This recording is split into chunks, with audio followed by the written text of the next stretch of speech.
ก่อนอื่นก็ขอสบายดีบรรดาท่านผู้ชมและผู้ฟังข้าพเจ้าบัววรสุขละแสงเป็นกรรมการพรรคเป็นหัวหน้าแผนกการเงินนครหลวงเวียงจันทน์มื้อนี้ก็รู้สึกดีใจหลายเนาะที่ได้มา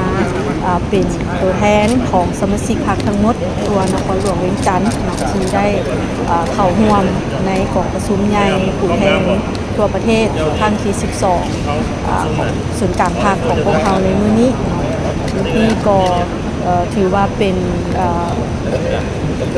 ขีดไม้อันสำคัญของพรรคพวกเราในรอบ5 ปี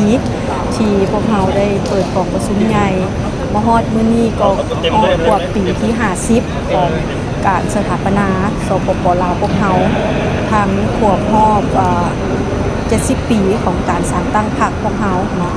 ก็เห็นว่าพรรคพวกเราได้นำพาการต่อสู้การปฏิวัติศาสตร์ประชาธิปไตยเป็นมากผลที่พรรคพวกเราได้นำพานี้หลายสมควรเนาะซึ่งในนั้น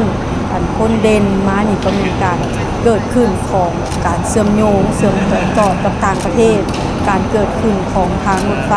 ลาวจีนเนาะนอกจากนั้นก็มีบรรดาการพัฒนาเศรษฐกิจการผลิตของพวกเรา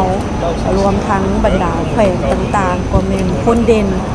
หลายด้านเนาะเพราะว่าเป็นการผลิตกสิกรรมการผลิตสินค้าหรือว่าการบริการต่างๆข้าพเจ้าเองในนามตัวแทนเนาะของสมาชิกพรรคของนครหลวงเวียงจันทน์ก็ขออวยพรไซให้แก่ของประชุมในของพรรคของพวกเราครั้งที่12ในนี้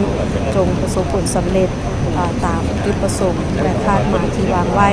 นำพาการพัฒนาประเทศชาติของพวกเราให้มีผลงานที่พ้นเด่นยิ่งใหญ่กว่าเก่าขอขอบใจหลายๆจ้ะ